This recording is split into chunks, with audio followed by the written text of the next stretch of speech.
Are you tired of using the same production tricks over and over again? I get it, you feel stuck and you want something fresh that will take your sounds to the next level. And that's exactly why we'll be covering these crazy techniques that will add a unique flair to your music, including this one,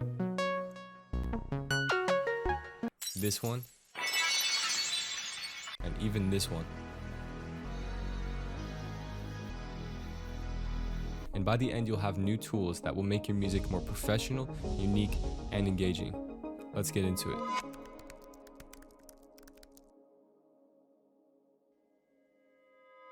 Alright, so this first one involves granular synthesis. So what we're going to do is take any song. For example, I have this one here. I'm not going to play it because I'm going to get copyright striked, but you can leave a comment and try and guess it. And this involves taking the entire track and putting it into a granular synthesizer to like chop it up and do some crazy stuff to it. But the thing is, most of these songs will include drums. And if you put that into a granular synthesizer, it can sound a little bit messy because you have all these percussive elements going on. So what we'll actually do is separate the stems from this track. So in FL Studio, we have the stem separator and we can separate all of the instruments. So we'll do that. All right, and once we have all these stems, we're just going to completely remove the drums. Then what I like to do is put all of the tracks in one track like this. That way we can go here, right click, and consolidate them all at once. You can also just export them if you want to. So now we have all of the instruments consolidated into one track without the drums. Cool, and from here we can load up any granular synthesizer of our choice. So I like Quanta, we'll try this one. A little bonus tip for the FL Studio users, you can see that if I open one of these windows and then try and open another one, it closes out of the previous one. So if you don't want that to happen, you can hold Alt and it will open both of them at once. So then we can drag this into the granular synthesizer. All right, we can place a note right here. I'll adjust the settings. I don't want this oscillator playing. And now we can play around with it. Of course, we can do all the normal granular synthesis stuff, choose the amount of grains, randomize it a little bit.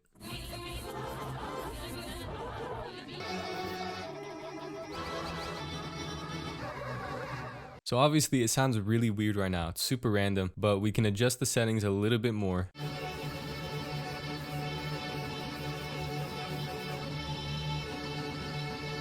And once we get it to the settings that we like, we can then record this. So what I'll do is open Edison, hit record, and we can just start playing random notes and adjusting the settings here.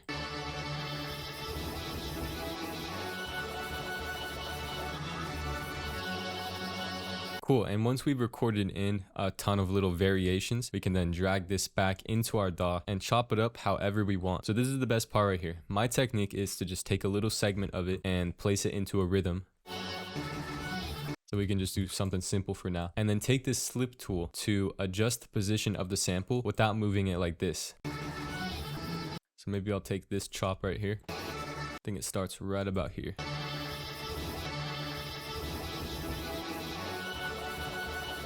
It's really weird and random, but it works.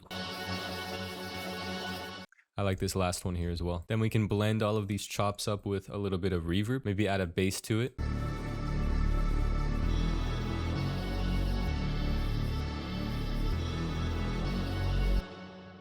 What if we pitch this up and change the key again? That's cool. Then we can just add some simple chords to it.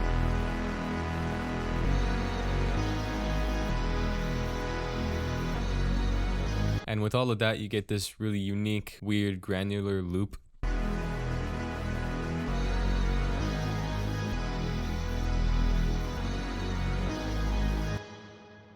So I was actually experimenting with this tip a few days ago. I made this thing.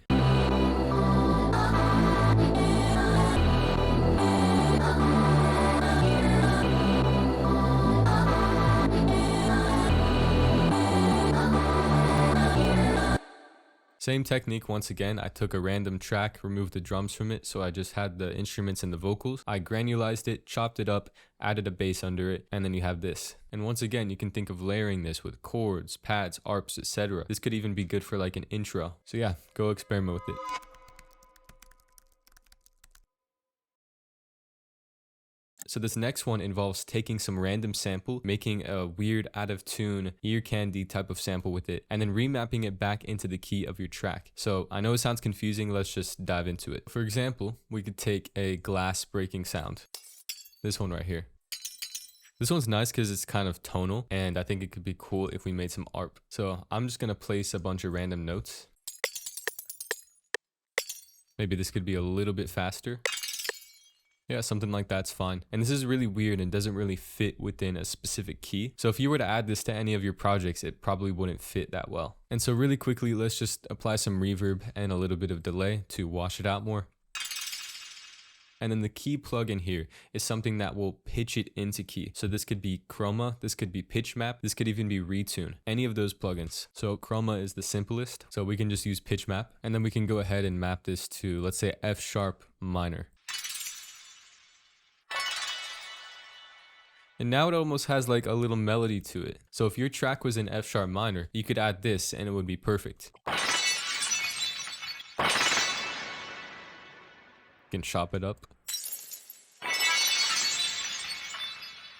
We'll put a crystallizer on it as well. Why not?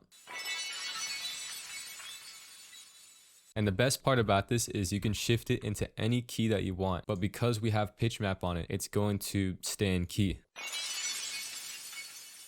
So we could even put a frequency shifter before the pitch map. This is interesting. I might just render this out to keep it for later. Can try a few more.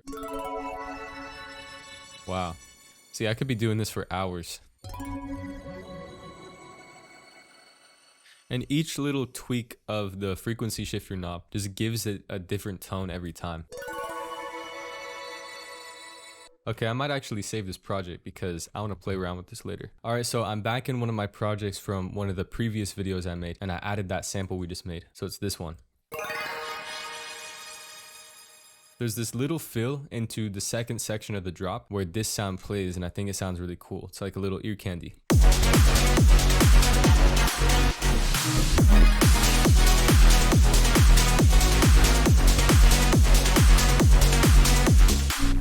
So anyway, just taking any random sample, making some weird pattern out of it, then mapping it into key can give you some really interesting tones. And when you add that back into your track, it sounds really cool. So definitely go try it. By the way, I also did this in a previous video. I think it was the 1 hour video. I'll play a clip of it real quick.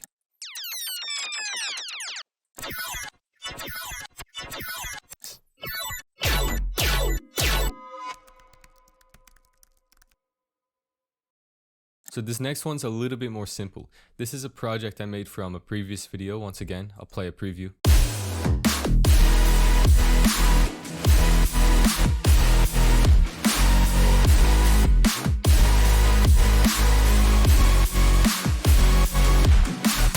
And this trick just involves using a bass pluck to completely cut out every single instrument in your track. And this almost creates some rhythm. I'll show you. So we have these bass plucks right here. And they're kind of playing in a rhythm with the drums. So with that being said, listen to it again and listen to how whenever those bass plucks hit, everything else cuts out completely. It creates this really cool effect.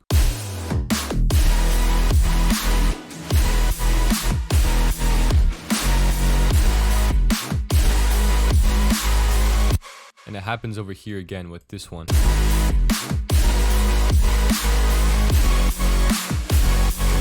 And this doesn't just have to be a bass, it can be some percussion instrument or something like that. But in this track, it's almost like the bass is very percussive and it just cuts out everything else. Alright, once again, another project. Here's a preview.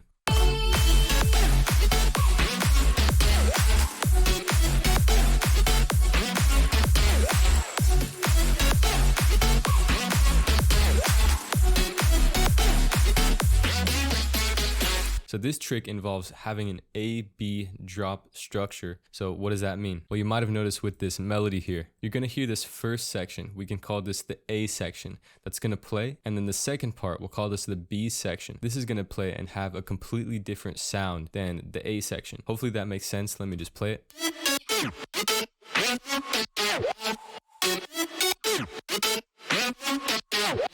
And so this just helps your drop have more of a dynamic feel. And the thing is, you might have tried this before, but you're like, okay, the A section sounds completely different from the B section, and I'm not really sure how I feel about that. And if you look closely in all of these layers, some of them have a missing gap. So that means that some of them are playing the first part, but not the second part, the B section. So that means that some of these layers are playing only the A section, but not the B section. It's completely missing. But some of them are playing both sections. And so this means that you're still keeping a little bit of consistency throughout the entire thing while still switching it up. So this is what it kind of looks like simplified. We have some of the layers playing only the A section, and then some of them playing only the B section. But then you have this one key layer that's playing both sections at once, which creates some more familiarity and consistency throughout the drop while still keeping the dynamic and changing feeling. I also did this trick in this project right here. Of course, it's from a previous video.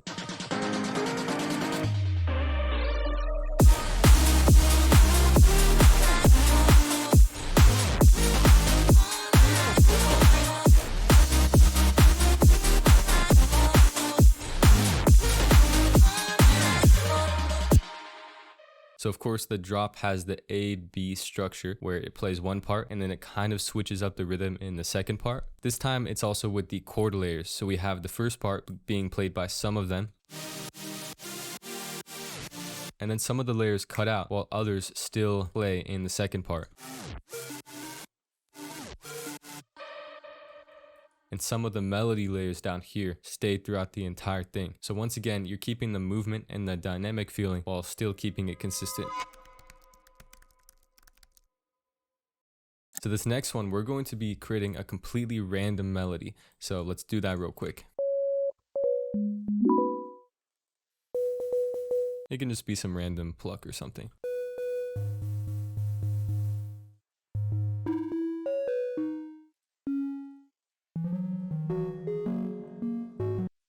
Alright, so here's what I got so far.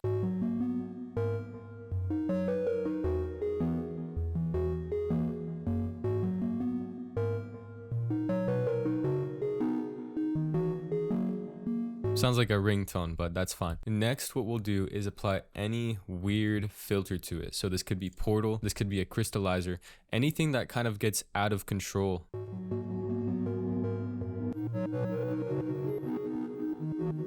So we'll do this one. Maybe we could do another Portal. Why not?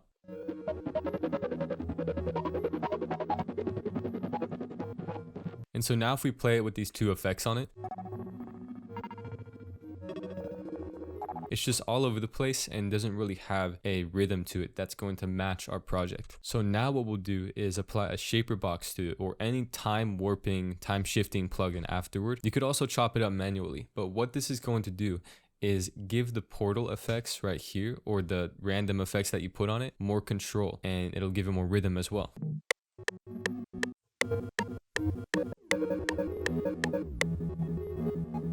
Let's pitch this up a few notes. So a little before and after here. With the shaper box on it, it chops it up.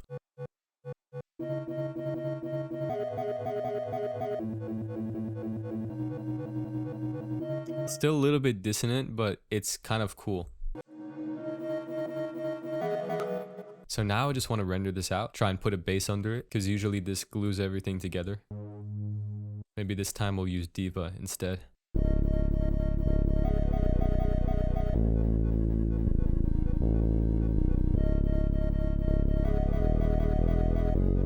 And if it's too dissonant, then of course we could always go back to the original pattern, adjust a few notes. So it doesn't even have to be the melody, it could just be some random ARP.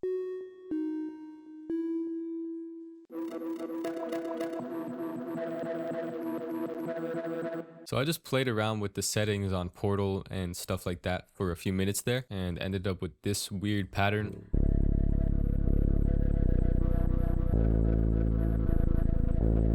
So this could be used as like a background pad or something like that. And the thing is, the original ARP melody thing I made isn't even on beat. Like you can see, it's not even on the grid here. So the moral of the story, if you take a random melody or a random pattern, blend it all up with Portal or some other effect, then a shaper box or any time shifting plugin after it, that gives it more control and gives it more rhythm. From there, you can go ahead and apply it into your tracks and then it will sound fine. So the next thing is just to not rely on synthesizers like Serum for sound design all the time. You can experiment with audio as well. Of course, it's totally fine to use Serum and synthesizers for whatever you need, but at the same time, it's kind of nice to just play around with pure audio. So I'll just do some random stuff for an example. There's not really a right or wrong here, so it's kind of hard to show it all in one video. What if we took this and I want to make like a transition or sweep sample out of it? So let's maybe take an EQ and do some sort of band pass where the low pass opens up and the high pass does as well. A little before and after. That already sounds really cool. Let's put a crystallizer on this. Maybe some echo. And we could do a variation of it that has auto pan. So throughout the video, you've seen me using just audio and random effects on it. And it usually sounds pretty cool, like this transition sample right here. This just started out as a normal cymbal. But with just 4 effects on it, you can transform it into something completely different.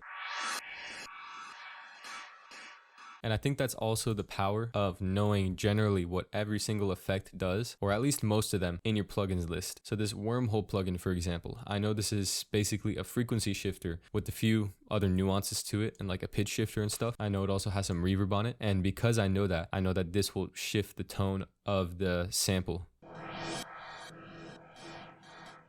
So yeah, like I said, it's just also the power of knowing what every effect does in your library and then being able to order those effects in a way that accomplishes what you want for the sample or even the synth, whatever it is. And so here's a project where I took a piano sample. Let me find the original real quick. It's this one right here, just a random piano one shot. And I chopped up the audio, added effects to it, and I ended up making drums out of the piano sample. So a kick, for example, we have a snare. That actually leads us into our next trick, which is try to make every sound from just one sample. So I'm pretty sure everybody else does this when they make a sound from one sample, but my method here was breaking the sounds down into their first principles. So if we just load up a kick drum real quickly. We can break this kick drum down into really 3 main parts. So the first part is this transient at the beginning. It's the high-end click sound. The second part is the body. It's a kind of mid-range sound. And then lastly, the sub, the low end. And so if you're able to take any random sample and manipulate it and chop it up and apply effects to it to achieve these 3 sounds right here, these 3 parts, then take all those parts and combine them back together, you'll have a kick drum. That was my theory behind it. Maybe this has already been done before. Of course, that's what we did over here to create this kick. So we have the transient, the high end click, the body, that's the mid range, and then the sub. And it's the same thing for a snare, by the way. If we just load up a snare, we can once again just break this down into 3 main parts. So of course the transient, that first click, the body, that's the mid range punch, and then the tail. It's like a high-end noise. So of course, this snare was made out of just the body from the piano sample. We made a tail and a transient. Then just put all of those parts back together and we have a snare. So here, just to demonstrate it, I'll do it right now. I'll take some random sample. Yeah, this is fine. So first, let's make the sub. I'm gonna pitch this way down.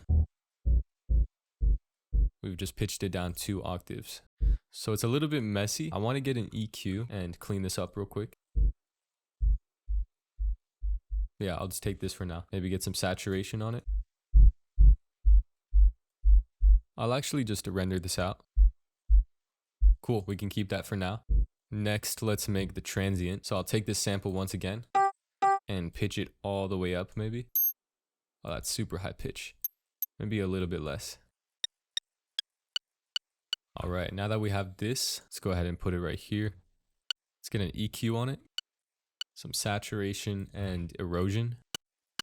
Also, I want to get rid of that tone. It sounds like a note. So I'll put a shifter before everything and just shift this down in frequency.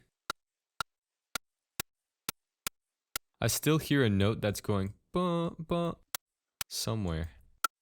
Yeah, it's right here. We can isolate that and reduce it. That's cool. Let's render this out. We'll take the original sample one more time and let's make the body of the kick.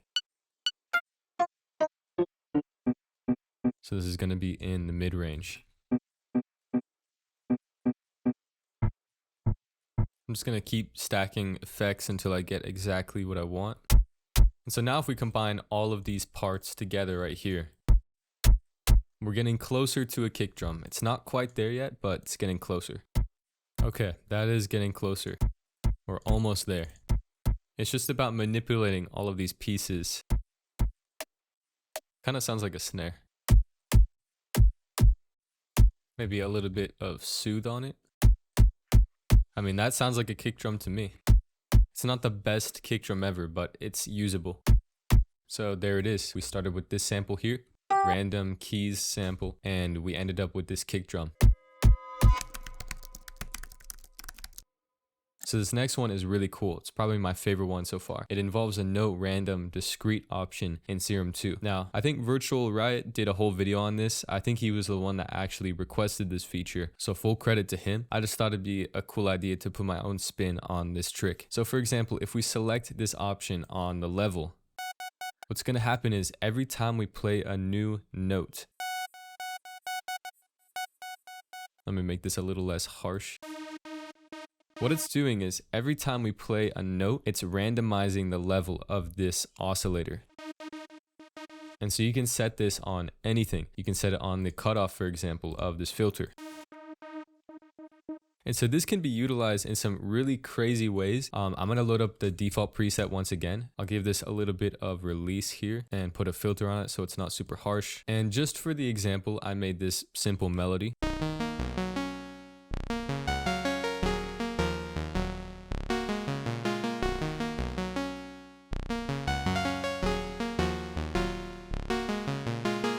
And so now let's just play around with the random note option. I'm just gonna apply it to a bunch of random stuff here.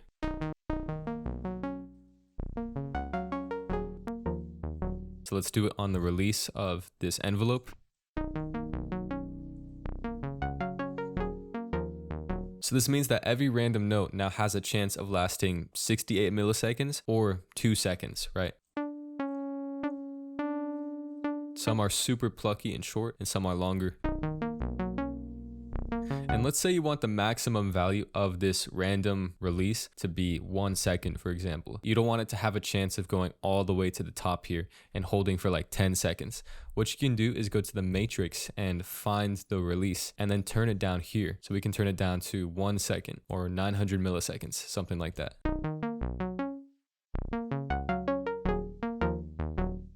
So you have a little bit more control over it. Put it on the decay. We could also put this on the wavetable position.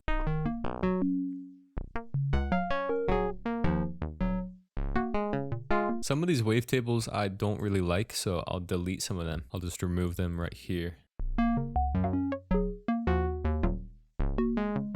We can add another oscillator, maybe make this one detuned, put it through the filter, and then randomize the level. Maybe a little bit on the portamento as well. Put some reverb on this, and we can randomize the mix of the delay.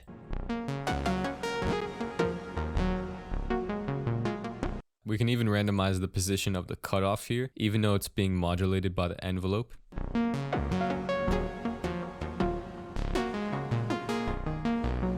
So after a little bit more playing around, I made this patch.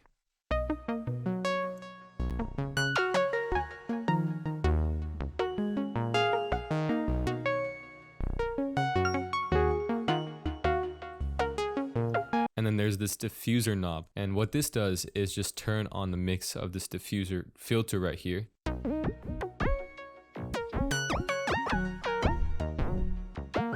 it's very random and bouncy.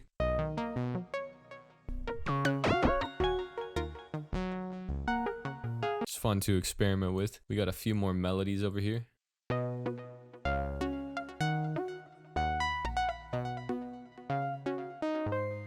That one's really cool. Imagine this random option on synths and pads and other presets that you've made. It almost gives it this alive feeling, which can make your music sound a lot more unique. So if you were to take a sound like a saw wave, for example, and then take that exact same saw wave, but a duplicate of it, and then reverse the polarity on the second saw wave while both of them are playing at the same time, they're going to cancel each other out completely and you're not going to hear anything. So with that being said, I'm going to take this Serum right here and we'll make a quick pad. And let's make some chords.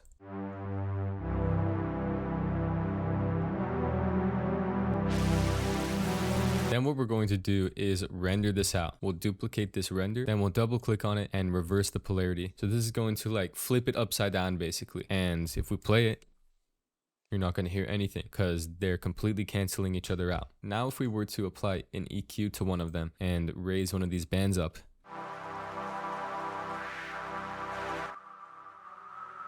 we're essentially just isolating the frequency that we raise, because all of the rest of it is canceled out. So what we can do is I'll open a Serum Effects and we can just apply some stuff to this, maybe some distortion. Now you're gonna hear both of them at the same time because I changed the first layer with this distortion. So both of them are now different from each other and they're not canceling out anymore for the most part. So I have some distortion and a flanger. Then we're going to take this effects chain and apply the exact same settings to the second one. And if we play it again, we can't hear anything because once again, they're canceling out. They both have the exact same settings. But now if we slightly change something on one of the layers, so for example, I'll just bring this rate of the flanger down by 0.01.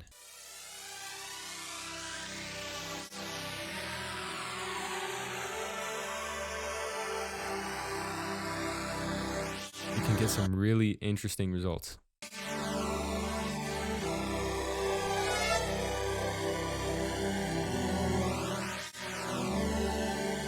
So what if we apply some reverb before both of these here?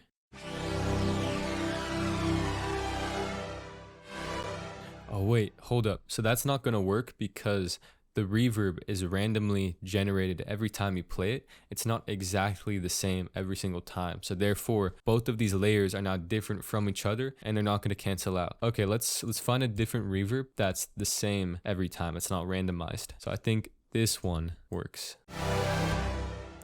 Kind of a crappy reverb, but that's okay. We'll apply this to the second one. This time, what if we do a phaser?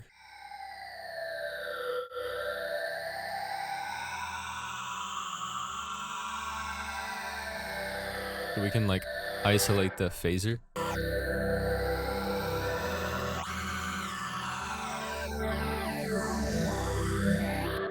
Once again, just something cool to play around with and experiment with.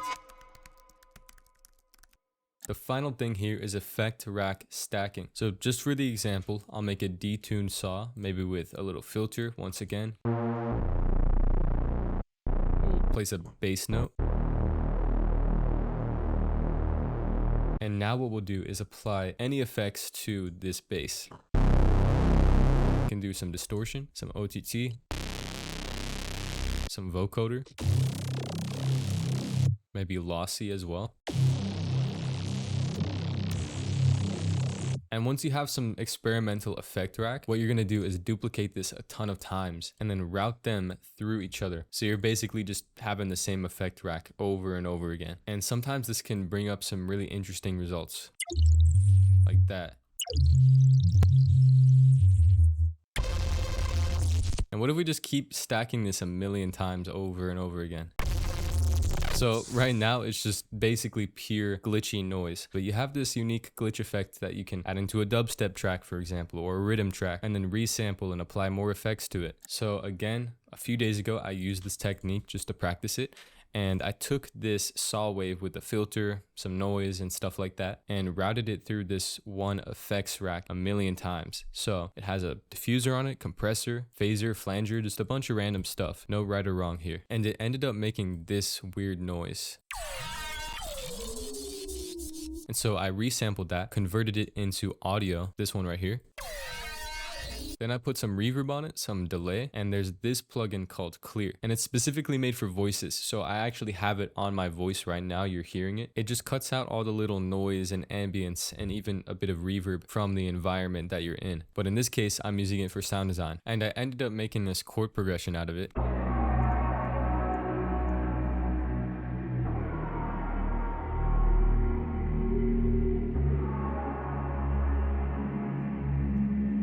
So you have this very nuanced waveform that you can use for synths and pads and stuff. And this is perfect for an intro. It's very ambient sounding. So go experiment with effect rack stacking because you can come up with some really unique and interesting results. All right, thank you so much for watching. I appreciate you. Now that you learned all this stuff, go and apply it. Just try one of the tips from this video and see if it adds a unique flair to your music. By the way, if you want to work one-on-one with me and take your music to the next level, as well as meet a ton of cool producers, get a ton of sample packs, all of the ones that I use in my videos, and a ton more stuff, check the first link in the description. Thank you so much, and I'll see you in the next one.